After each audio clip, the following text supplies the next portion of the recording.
अज्ञानतिमिरान्धस्य ज्ञानाञ्जनशलाकयः चक्षुरुन्मिलितं येन तस्मै श्रीगुरुवे नमः।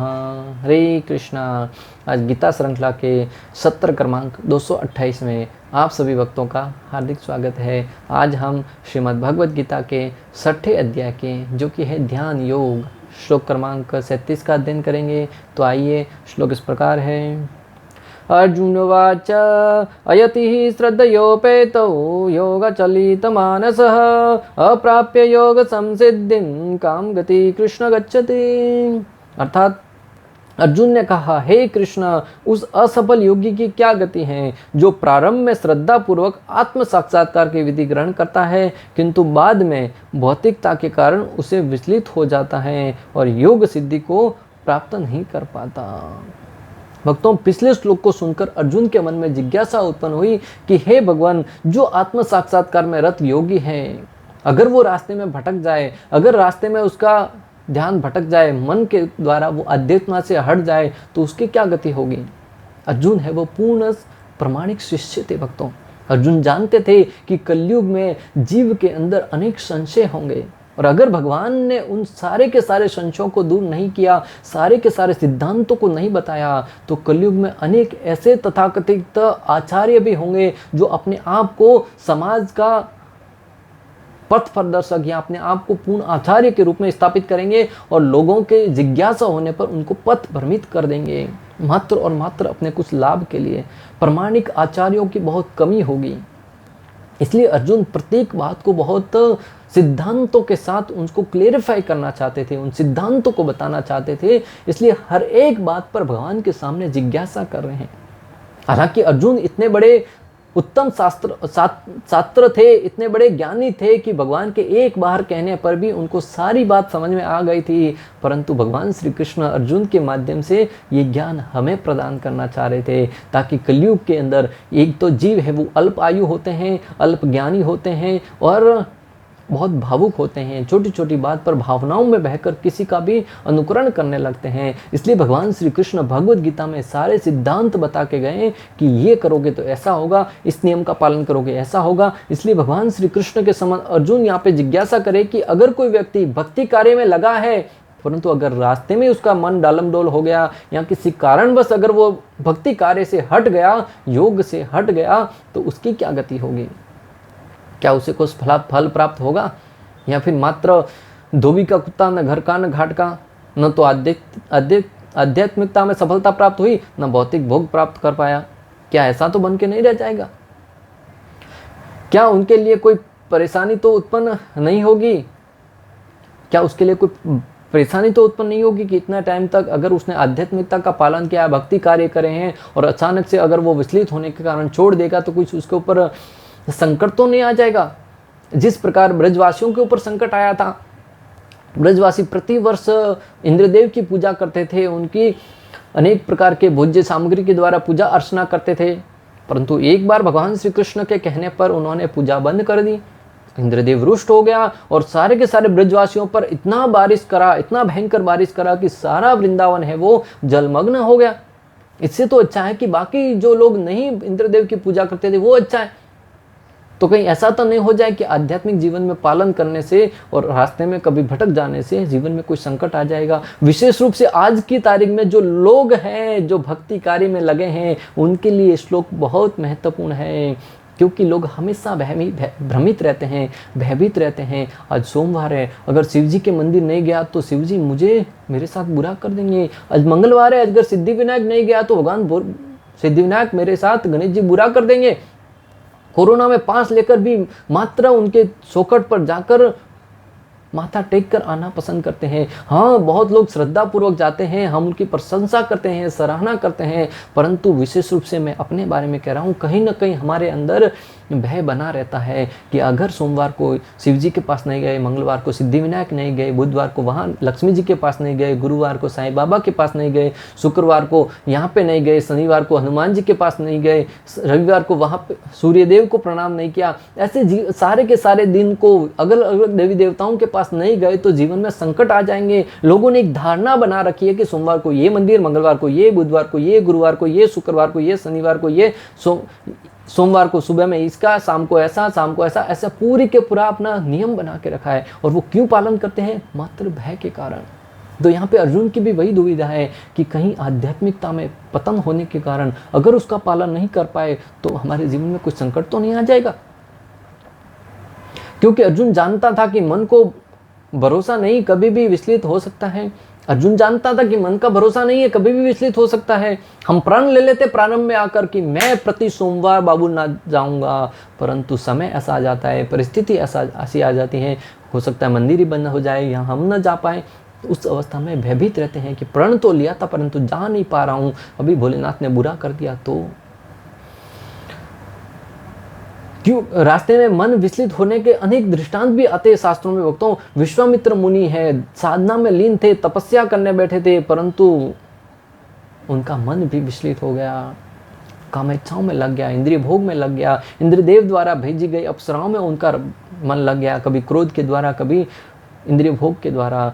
सोबरी ऋषि जैसे तपस्वी का जो 10,000 साल तक तपस्या करने के उपरांत भी उनकी इंद्रिय भोग में मन लग गया और वो तपस्या को छोड़कर बाहर आए और राजा मानधाता की 50 कन्याओं के साथ एक साथ शादी करी। तो अर्जुन कहते हैं कि हमारे जैसे जो सांसारिकता में रहने वाले गृहस्थी व्यक्ति हैं, उनका मन तो कभी भी विचलित हो सकता है, परिस्थितियां विचलित करवा सकते हैं। इसलिए मैं जानना चाहता हूं कि उस योगी की क्या गति होगी जो रास्ते में ही अपना कर्तव्य छोड़ के जाने वाला हो। अर्जुन का ये प्रश्न हमारे जैसे नव साधकों के लिए भी बहुत महत्वपूर्ण है, जो प्रारंभ में तो भक्ति कार्यों में लगते हैं पर धीरे धीरे भक्ति से किसी कारणवश विचलित हो जाते हैं।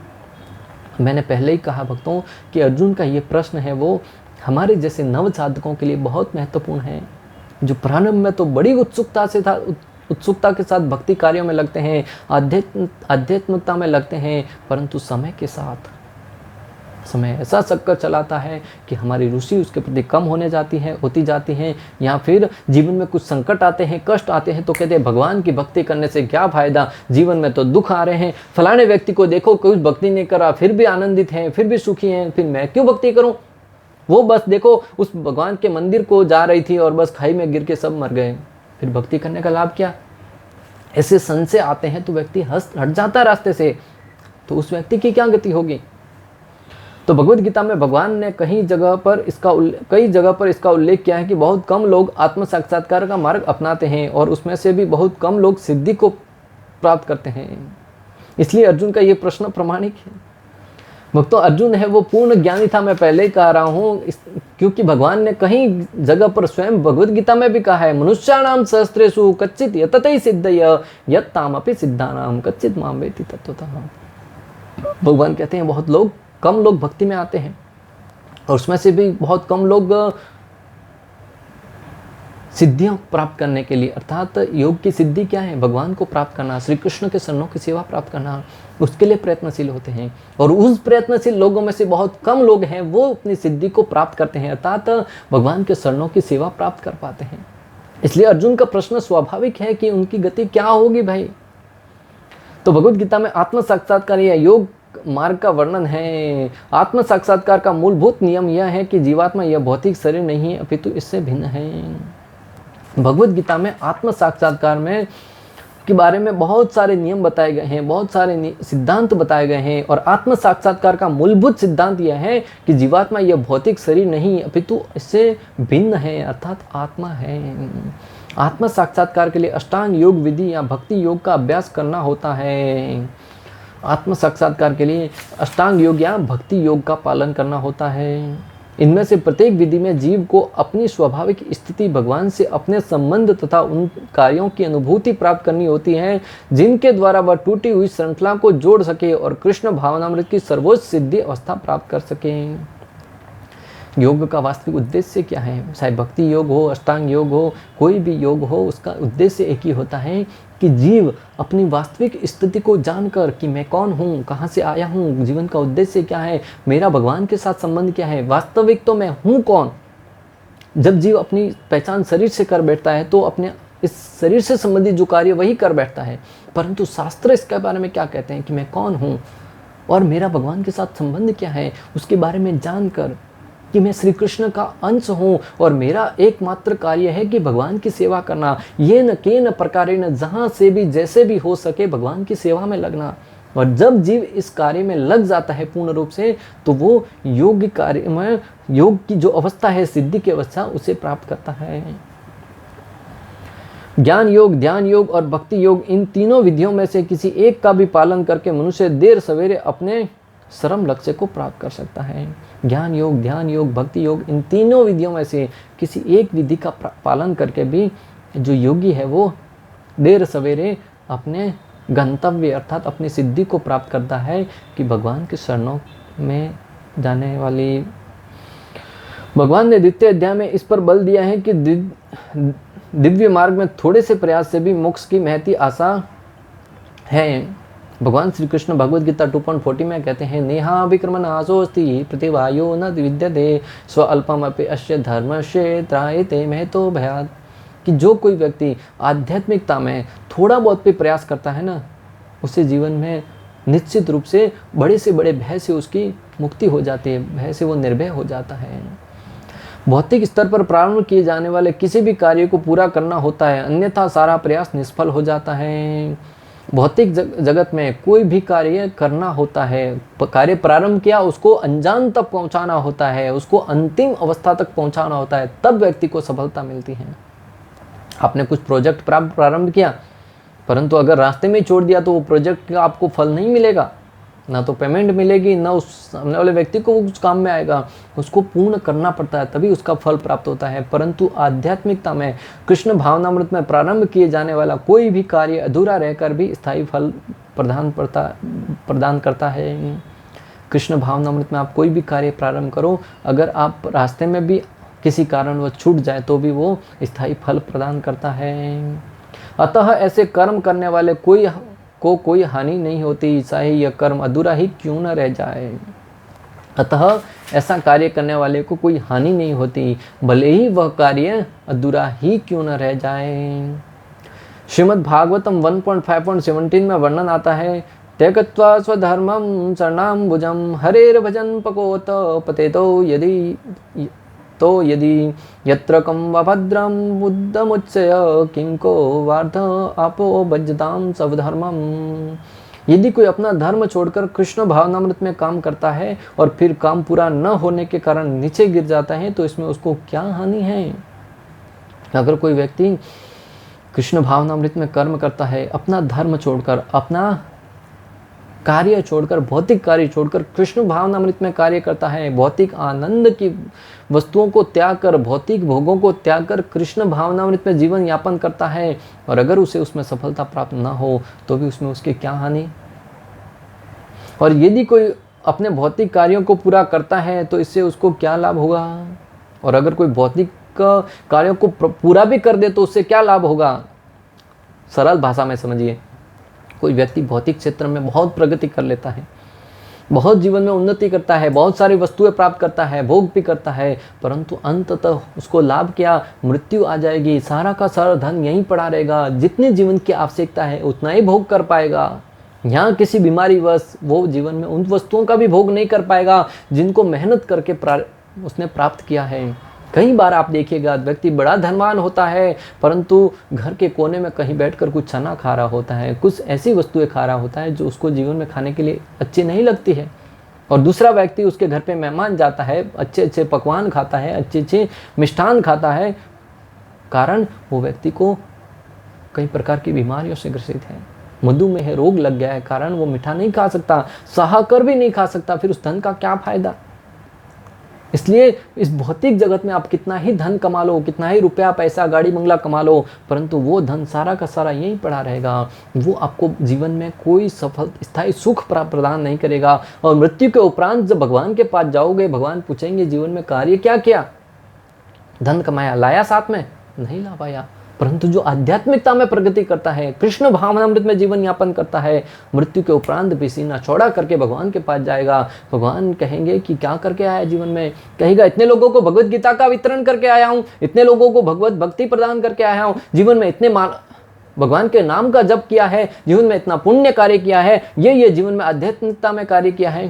भगवान कहेंगे आ जाओ, इसको सेवा में लगाओ भाई, दूसरे को कहेंगे इसको लेके जाओ नरक में लेके जाओ, वहाँ पे उसको कुछ अनेक प्रकार के दुखों में संलग्न करो। इसलिए कहने का तात्पर्य है कि जीवन में आध्यात्मिक कार्यों में हिस्सा लीजिए। भौतिक कार्यों का परिणाम क्षणिक है, वो अंततः हमारी मृत्यु के साथ ही समाप्त हो जाएगा। इसलिए जीवन में आध्यात्मिक कार्य कीजिए जो जीवन के उपरांत भी अगले जन्म में भी आपको काम आएगा। भक्ति कार्य जितना करोगे अगले जन्म में वो वहीं से प्रारंभ होगा। अब भक्ति कार्य जितना अधिक करेंगे उसका फलस्वरूप आपको हो सकता है अच्छे परिवार में जन्म हो, भक्त परिवार में जन्म मिले, या पुण्य कार्यों के फलस्वरूप आप उच्च लोकों को जा सकते हैं। और अगर किसी ने भक्ति की परम अवस्था प्राप्त की है तो वो भगवत धाम जाने का अधिकारी बन जाता है। यदि कोई अपनी शाश्वत आत्मा को खोकर संपूर्ण जगत को पाले तो मनुष्य को इससे क्या लाभ होगा। यदि कोई व्यक्ति अपनी शाश्वत आत्मा को खोकर, आत्मा का स्वभाव क्या है, परमात्मा का सेवा करना, परमात्मा को जानना, अपनी अस्तित्व को जानकर उनके सेवा में लगाना। अगर कोई आत्मा को खोकर इस जगत के संपूर्ण भौतिक ऐश्वर्य को प्राप्त कर ले तो उससे लाभ क्या होगा भक्तों। श्रील प्रभुपाद लिखते हैं कि इन तीनों में से इस युग के लिए भक्ति योग विशेष रूप से उपयुक्त हैं। भक्ति योग, ज्ञान योग, ध्यान योग, इन तीनों विधियों में से कलयुग के लिए प्रयुक्त होने वाली विधि है भक्ति योग, व्यवहारिक है भक्ति योग। क्यों? ध्यान योग के बारे में हम पहले पढ़ चुके हैं कि उसके लिए कितने सारी विधियों का पालन करना होता है। घर बार छोड़ना होता है, ब्रह्मचर्य का पालन करना होता है, वन में जाकर एकांत स्थान में रहना होता है, आसन लगाना होता है। आसन न तो बहुत ऊंचा होना चाहिए न बहुत नीचा होना चाहिए, उसको ऊपर कुसा घास बिछाना होता है, मृगशाल रखनी होती है, मुलायम वस्त्र रखना होता है, फिर उसके ऊपर ध्यानपूर्वक बैठना होता है। ध्यान है वो नाक के अग्रभाग पे ध्यान लगाना होता है, मन को वश में करना होता है। ये सारी की सारी विधि कलयुग के लिए बहुत व्यवहारिक नहीं है भक्तों। हमारे अल्प आयु है, हम बहुत झगड़ालू है, हम हमेशा विचलित रहने वाले हैं, तो इस ध्यान योग की विधि को पालन करना बहुत मुश्किल है। और ज्ञान योग के विषय में भक्तों क्या कहा जाए, हमें कल क्या खाए तो वही याद नहीं रह पाता, तो हम ज्ञान विधि का पालन करेंगे नहीं कर पाएंगे। इसलिए भक्ति योग इतना सरल है कि आप मात्र कृष्ण भावनामृत में जीवन यापन करो। जो कुछ खाते हो कृष्ण को अर्पण करते हुए करो, जो कुछ जीवन में करते हो भगवान को अर्पण करते हुए करो। प्रातः काल उठ के भगवान के नाम का जप करो, भगवान की भागवतम कथा सुनो, भक्तों का संग करो, भक्तों की सेवा करो। जीवन बहुत ही आनंदमय तरीके से बीतेगा भक्तों, क्योंकि इस साक्षात्कार की यह श्रेष्ठतम प्रत्यक्ष विधि है। अतः अर्जुन पुनः आश्वस्त होने की दृष्टि से भगवान कृष्ण से अपने पूर्व कथन की पुष्टि करने को कहता है। अर्जुन जानता है, भगवान ने पहले कहा भी है, 2.40 में कह चुके हैं कि निहा विक्रम नाशोस्ति प्रतिवायो न विद्यते स्वल्पम अपयस्य धर्मस्य त्रायते महतो भयात्, कि जो भक्ति की विधि है बहुत ही सरल है और उसका पालन करने से आपको जीवन में सारे भय से मुक्त हो जाओगे। बड़े से बड़े भय से आपकी वो रक्षा करेगा। अर्जुन ने सुन चुका है, फिर भी यहाँ पे जब भगवान ने ध्यान योग की विधि बताई तो एक बार और भक्ति योग को स्थापित करने के लिए भगवान के मुख से दोबारा अर्जुन कहलवाना चाहता है कि तुम भक्ति योग का पालन करो। भले ही कोई आत्म साक्षात्कार के मार्ग को निष्ठापूर्वक क्यों न स्वीकार करे, किंतु ज्ञान की अनुशीलन विधि तथा अष्टांग योग का अभ्यास इस युग के लिए सामान्यतः बहुत कठिन है। श्रील प्रभुपाद कहते हैं कि जो कलयुग है उसके लिए अष्टांग योग विधि है, ध्यान योग विधि है। कोई भी व्यक्ति भले आत्म साक्षात्कार के मार्ग को निष्ठापूर्वक क्यों न स्वीकार करे, किंतु ये जो विधियां है वो कलयुग के लिए व्यवहारिक नहीं है और उसका पालन करना बहुत कठिन है। अतः निरंतर प्रयास होने पर भी मनुष्य अनेक कारणों से असफल हो सकता है। अतः अनेक प्रयास करने के उपरांत भी, निरंतर प्रयास करने के उपरांत भी जो योगी है वो असफल होने के चांसेस बहुत ज़्यादा रहते हैं। पहला कारण तो यह हो सकता है कि मनुष्य इस विधि का पालन करने में पर्याप्त सतर्क न रह पाए। उसमें से अनेक कारण हो सकते हैं, उसमें पहला कारण तो यह हो सकता है कि मनुष्य उस विधि का पालन करने में पूर्ण रूप से सतर्क न रहे। दिव्य मार्ग का अनुसरण बहुत कुछ माया के ऊपर धावा बोलने जैसा है, और दूसरा दिव्य मार्ग का अनुसरण करना बहुत कुछ माया के ऊपर धावा बोलने जैसा है। माया पग पग पर परीक्षा लेती है भक्तों। शास्त्रों में अनेक दृष्टांत भरे पड़े हैं। नरसिंह मेहता है, मीराबाई है, प्रहलाद महाराज है, ध्रुव महाराज है, भीष्म पितामह है, बड़े से बड़े भक्त हैं, उनकी माया ने बहुत परीक्षा ली है भक्तों। अर्जुन है, बहुत बार परीक्षा लेती है माया भक्तों। बहुत बार थपेड़े मारती है और परीक्षा लेकर ये सिद्ध करवाना चाहती है कि क्या ये खरा सिक्का है या खोटा सिक्का है। अगर थोड़े से दुखों से, थोड़े से प्रलोभनों से अगर वो मोहित हो जाए, उसके प्रति लालयित हो जाए, तो फिर वो माया उसको अपने वश में ले लेती है और भगवान की भक्ति प्रदान नहीं करती। रामायण का प्रसंग भक्तों, रामायण के प्रारंभ में भगवान भोलेनाथ के बारे में भूमिका बताते हुए गोस्वामी तुलसीदास जी बताते हैं, तब कहते हैं कि जब माता पार्वती भगवान भोलेनाथ को अपने पति रूप में प्राप्त करना चाहती थी और नारद मुनि के कहने पर वो तपस्या करने के लिए वन में जाती है, कई वर्षों तक तपस्या करती है, तब भगवान भोलेनाथ सप्त ऋषियों को उनकी परीक्षा लेने के लिए भेजते हैं। सप्त ऋषि जाकर माता पार्वती से कहती हैं, अरे देवी तुम किसकी तपस्या कर रहे हो, तुम्हारा शरीर इतना शीर्ण जीर्ण हो गया है, तुम प्राप्त क्या करना चाहती हो। तो माता पार्वती कहती है कि मैं भगवान भोलेनाथ को पति रूप में प्राप्त करना चाहती हूँ। तब सप्तऋषि कहते हैं, अरे तुम्हें ऐसी उल्टी पट्टी किसने पढ़ाई, तुम भगवान भोलेनाथ को अपने पति रूप में प्राप्त करना चाहती हो। उनके पास न तो कोई रहने का ठिकाना है, न कोई घर है, न कोई कुछ परिवार है, वो हमेशा उदासीन रहते हैं, हमेशा तपस्या में लीन रहते हैं, उनके जीवन का कोई उच्च ध्येय नहीं है। आप ग्रह गृहस्थी में उनसे शादी करके कैसे सुखी रह पाओगे, तुम्हें ये उल्टी पट्टी पढ़ाई किसने। तब माता पार्वती कहते हैं, नारद मुनि आए थे। सप्तऋषि कहते लो हो गया काम। उस नारद मुनि की बात को मानकर किसका घर बचा है अभी तक। दक्ष प्रजापति के 1000 पुत्रों को एक के साथ भक्त बना दिया, पूर्ण रूप से ब्रह्मचारी बना दिया। तुम उस नारद मुनि की बातों में कहाँ आती हो। अगर तुम कहो तो मैं तुम्हारी शादी हम तुम्हारी शादी की बात भगवान विष्णु से करते हैं, जो परम ऐश्वर्यशाली हैं, उनके साथ तुम्हारी शादी करवा दे। परंतु माता पार्वती है वो उस परीक्षा में पास हो जाती। वो कहती है कि अगर तुम नारद मुनि से पहले आए होते तो तुम्हारी बातों पर एक बार विचार कर सकते थे, परंतु मैंने नारद मुनि को अपना पूर्ण गुरु मान लिया है और अब तो स्वयं भोलेनाथ भी आकर मुझसे कहे कि तुम ये प्रण तोड़ दो, तब भी मैं नहीं तोड़ने वाली। इसलिए भक्तों, जीवन में अनेक प्रकार की, मैं आपको जो बताना चाहता हूँ कि माया है वो अनेक परीक्षा लेती है। जब माता पार्वती की परीक्षा ली तो आप और हम क्या चीज़ हैं।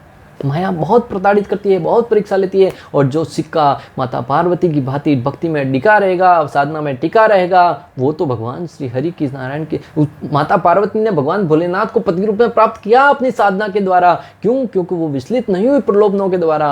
आप और हम भी प्रलोभनों के ऊपर विजय प्राप्त कर ले और भक्ति में अड़ग रहे। मात्र और मात्र जीवन का उद्देश्य एक ही हो, दुख में रखे या सुख में रहे, हमारा जीवन का उद्देश्य एक ही है, श्री कृष्ण के शरणों की सेवा। तब निश्चित रूप से जीवन के अंत में भगवान हमारी इस सेवा से प्रसन्न होंगे।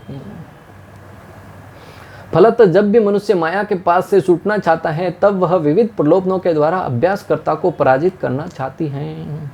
जब जब भक्त है वो इस माया के प्रलोभन से छूटना चाहता है, माया है वो अनेक प्रलोभन देकर, कभी ख्याति के रूप में, कभी प्रसिद्धि के रूप में, कभी धन के द्वारा, कभी अनेक प्रकार के प्रलोभनों के द्वारा, कभी धन दौलत रुपया पैसा गाड़ी बंगला देकर, कभी यश प्रदान कर, कभी सुंदरी प्रदान करके अनेक प्रकार से आपकी परीक्षा लेगी। परंतु अगर आप अड़िग रहे तब तो जीवन में भक्ति को प्राप्त करेंगे, भगवान के शरणों को प्राप्त करेंगे, वरना उस माया के अंदर वशीभूत होकर इंद्रिय भोग में लगे रहेंगे और वो इंद्रिय भोग आपको बार बार जन्म मृत्यु के चक्र में घुमाता रहेगा। बद्ध जीव पहले से प्रकृति के गुणों द्वारा मोहित रहता है और दिव्य अनुशासनों का पालन करते समय भी उसके पुनः मोहित होने की संभावना बनी रहती है। जो बद्ध जीव है प्रकृति के गुणों द्वारा, अनेक गुणों के द्वारा पहले से मोहित रहता है और थोड़ा बहुत समय निकालकर भक्ति में लगाता है, तो इस भौतिक जगत के प्रकृति के गुणों द्वारा पुनः मोहित होने की संभावना है वो हमेशा बनी रहती है। यही योगा चलित मानस अर्थात दिव्य पथ से विचलन कहलाता है और यही जो भक्ति पथ से विचलित होने की विधि है कि किस प्रकार व्यक्ति भक्ति पथ से विचलित हो सकता है।